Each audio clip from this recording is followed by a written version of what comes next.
that visible so far? Yes, okay, it's perfect. I think it's working. Great.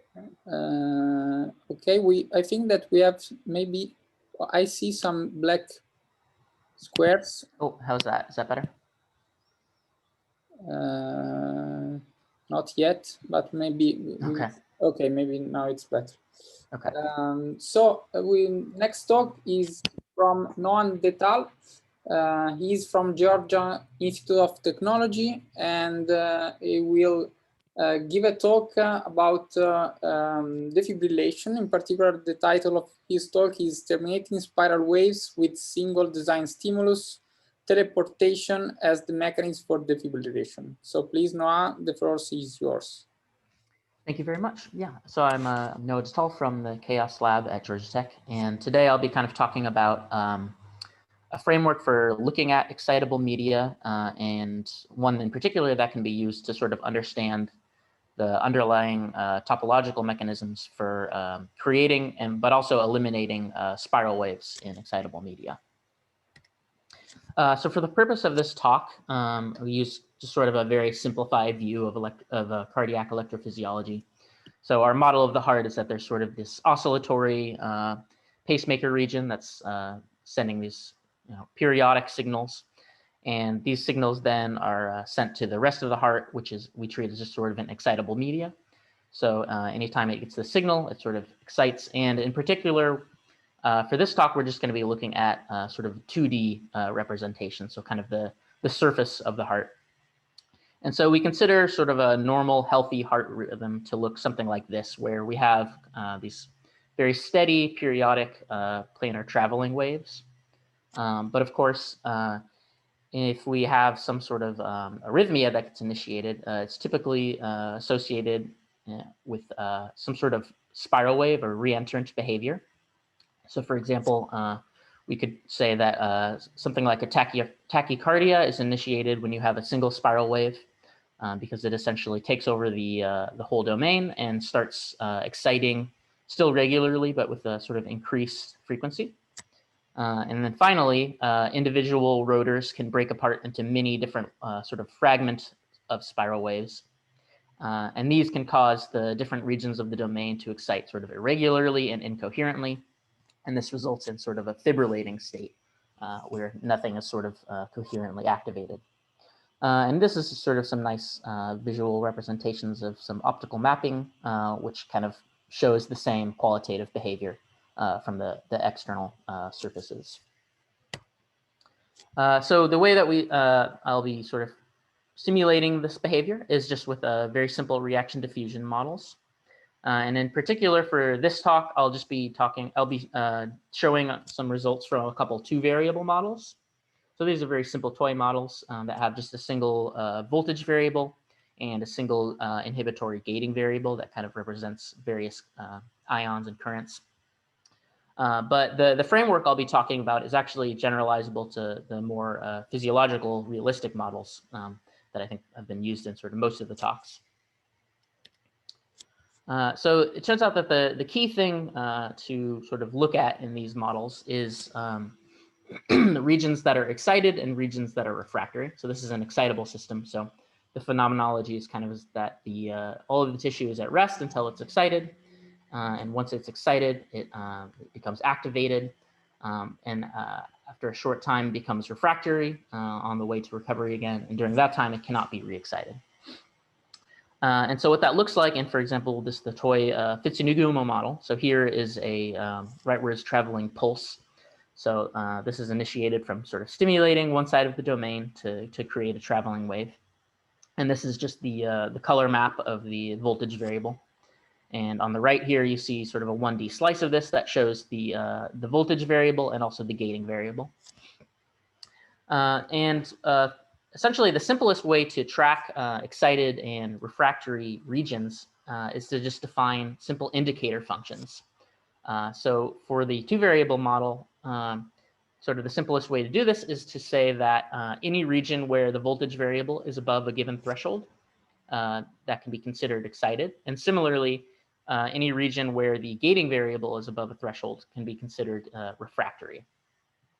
And so on this pulse wave, you can see that the regions bounded by the black lines here represent the excited region where it's above this threshold. And similarly, between the two white lines, you have a refractory region where the gating variable is elevated. So these excited and refractory regions are areas in the 2D domain, but it's actually only necessary then to track just the boundary contours. So for example, these two black lines and these two white lines are the boundaries of the regions. But additionally, because we're tracking excited and refractory regions, we're actually able to differentiate fronts of these waves from the backs. And in particular, for example, on the excited region, we can see that this area is the front because the refractory variable or the inhibitory variable is not elevated. Whereas on this side, it's a back because now the refractory variable is elevated. So ultimately what you get when you look at this kind of excited refractory classification is a set of 4 different contours.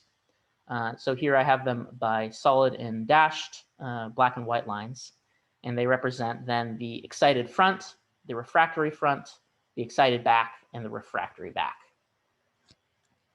So one of the first nice results when you start to apply this contour representation is that it gives you a very simple way of identifying spiral waves, and in particular the spiral tip or phase singularity associated with spiral waves.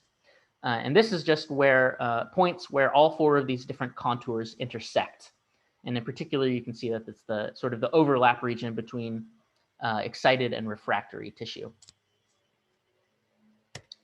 Before I move on, I also want to talk a little bit, because I think probably a lot of you are very familiar with sort of the phase point of view of looking at excitable media. But they're actually totally equivalent. And a very simple way of assigning a phase is to simply introduce a complex sort of order parameter.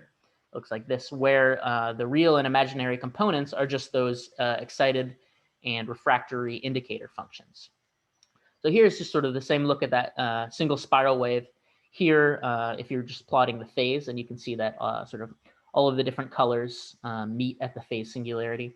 Whereas in the contours, you have a picture of sort of the excited and refractory regions meeting again at the same point.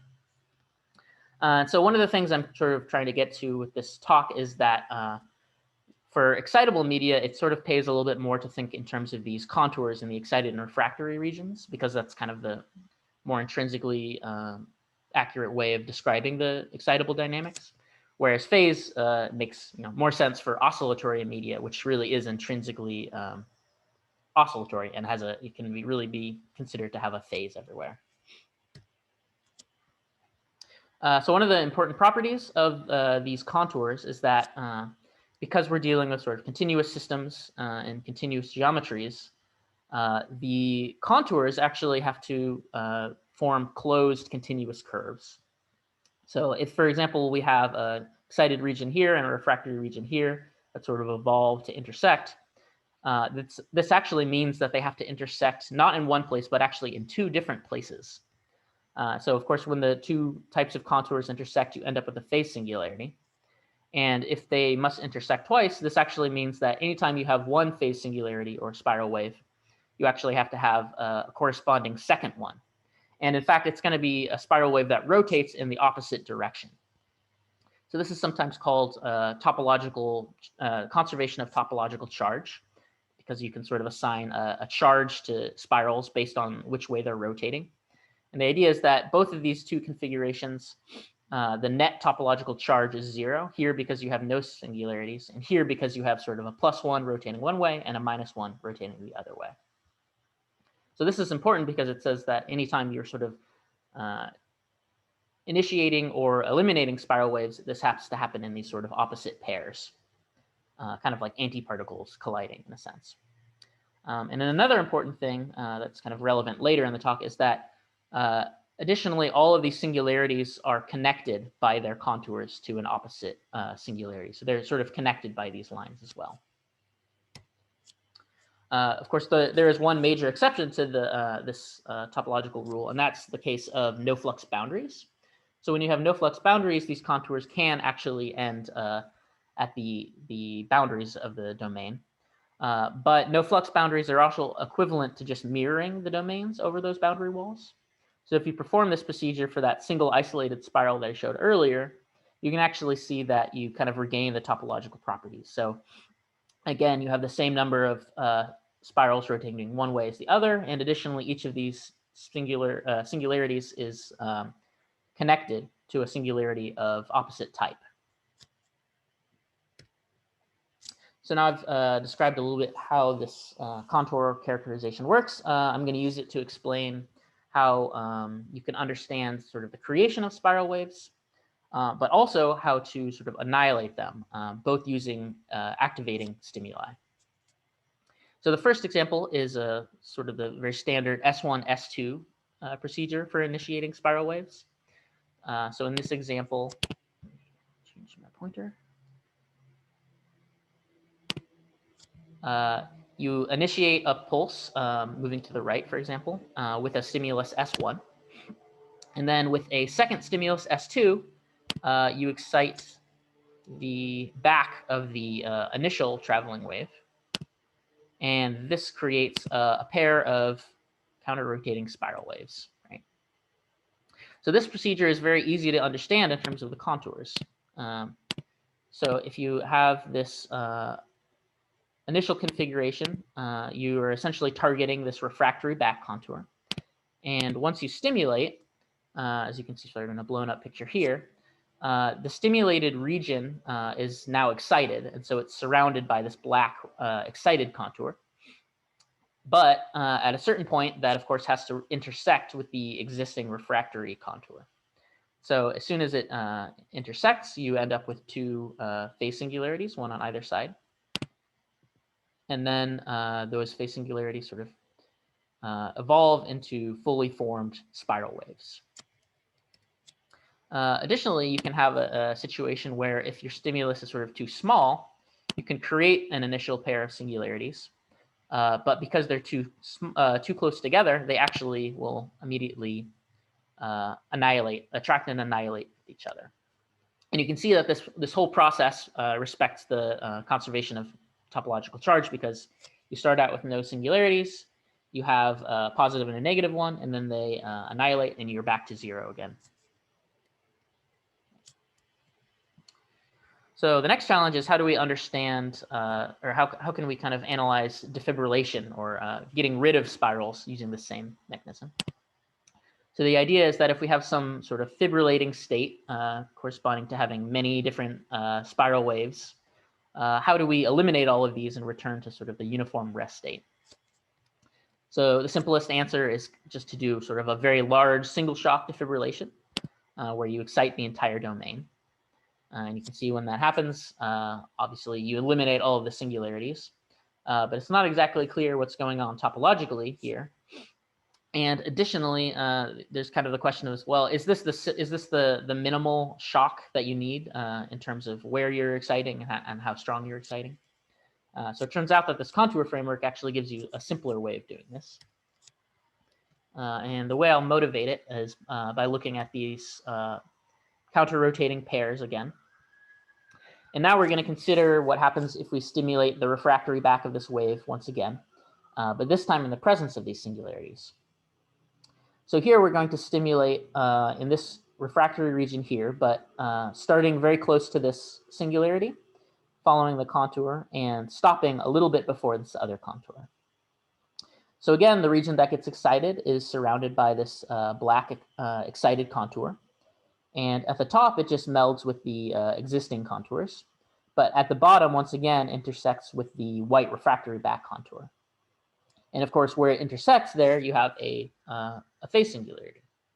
But what you can see is that the overall effect of the stimulus is that the original singularity is teleported along the refractory back to the end of the stimulus. So this process happens basically instantaneously, which is kind of why we refer to it as teleportation. But once the singularity is teleported very close to the opposite singularity, they're of course going to attract each other and annihilate. And once this happens, you're left with just sort of a transient wave that will propagate and then extinguish at the boundary. You've eliminated all of the reentry. You can also imagine that if you had actually stimulated continuously along the entire refractory boundary, that the two singularities would be teleported together instantaneously, and you would skip this intermediate step. So here's what that looks like in action, the stimulus. And you can see that then you just end up with these sort of transient planar waves. So this exact same procedure can then be applied in general to these multi-spiral states.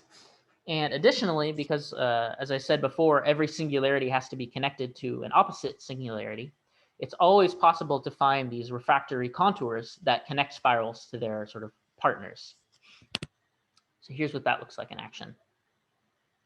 You can see after stimulating the refractory contour, there's some initial reinitiation of singularities, but eventually everything is eliminated and the fibrillating state is totally extinguished. Here's sort of the side by side. So you can see that these two singularities were teleported together. These two were teleported together. This one was teleported to the boundary wall, which, as we saw before, is equivalent to sort of teleporting it to a mirrored version of itself. And additionally, you can see that this extra sort of refractory contour that wasn't connected to any singularity was also stimulated. But the only effect of that is to create sort of another transient wave. So in fact, the sort of minimum condition for defibrillating or removing all of these spiral wave singularities is actually just to stimulate continuously on the refractory back contours that are connected to singularities. So this can be done in any model of any complexity. So for example, here's an example of this fibrillating state in the karma model, which is a little bit more realistic in that spirals can break apart and sort of annihilate with each other. But again, all you need to do is track these refractory back contours and stimulate along them, and the fibrillating state will cease pretty much immediately. And in this case, it's actually very drastic. You can see that the only thing that's required is stimulating about 10% of the total domain. And really, if you were to look at these two configurations without any of the contours or singularities labeled, it would be pretty hard to tell which one results in persistent fibrillation and which one sort of extinguishes almost immediately. So you can see that this contour framework is actually very powerful for characterizing fibrillation. So sort of in conclusion, obviously this stimulus method is not particularly practical for a clinical setting. First of all, this is sort of looking at very simplified 2D models. But the main idea that you have to stimulate these topological regions to eliminate these topological singularities is extremely robust, and it kind of explains why defibrillation can fail or succeed in general. So no matter what the defibrillation mechanism is, it has to eliminate these singularities. And for example, you can see if, for example, with a lower energy defibrillation where you're not necessarily exciting the entire domain uniformly, if you fail to excite a region of the contour, for example, here, the result is that you actually end up with this S1, S2 initiation and can create new pairs of singularities. So this really emphasizes that in order to successfully defibrillate, you need to continuously stimulate along these refractory back contours. And if you fail to, you can not only fail at teleporting singularities together to eliminate them, but you can actually initiate new ones as well. As far as future work goes, we would really like to sort of apply these ideas and these demonstrations in optogenetic monolayer experiments. So these are just simple monolayer cardiac systems that respond to shining light on them by electrically activating. So this is sort of an example of shining a light pattern on this tissue to initiate a spiral wave. So with this level of control, it would be in principle possible to do these sort of minimal stimuli to eliminate existing spiral waves. And additionally, it's actually already been shown in an experiment how to track these level set contours and the singularities just using noisy voltage data from optical mapping. So this doesn't actually require any deeper knowledge of the underlying variables. It's just voltage data that gives you this. So hopefully by putting these two methods together, we can actually basically recreate some of those simulations I showed, but in these optogenetic monolayer experiments. So that's the end of my talk. Thank you very much, and I'll be happy to take any questions you have. So thank you, Noah. Great talk. Thanks. And so we have time only few questions. So please raise your hands. And so in the meantime, I have a quick question. So I really enjoyed this approach, and I think it's really effective what you have shown. And so my question is then related on how you can translate this approach on, for example, human atrial fibrillation. So what do you think is it will be the path in order to complete this kind of translational process? Right. So I think in the case of sort of realistic applications, the idea is not going to be to figure out how to track these topological contours and stimulate in those regions, because that's obviously going to be a very difficult task. But actually, one of the other directions that I've kind of taken with this is how does it inform other methods of defibrillation? So for example, I've been sort of using this framework to figure out how to optimize low energy defibrillation. So shocking multiple low energy shocks rather than one large shock. And it turns out by doing this sort of analysis in simple models, you can actually gain very deep insights into how to sort of properly optimize defibrillation. Okay. So perfect. I think go ahead.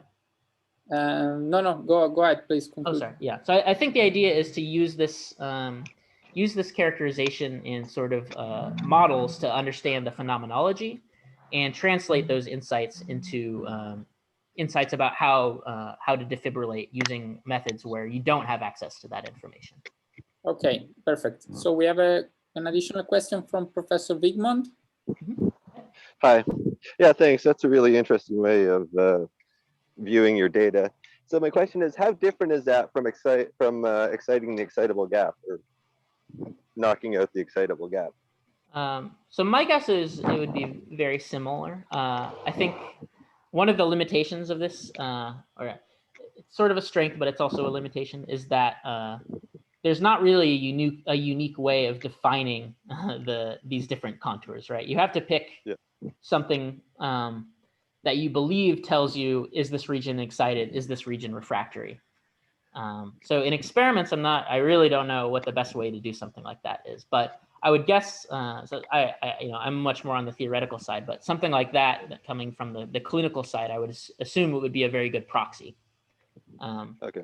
The thing that I can say with certainty is that as soon as you define these functions, and if assuming the tissue is everything is evolving continuously, you will have these topological properties for how the sort of different activated and refractory regions are connected, and how that can lead to a rotor. Thanks.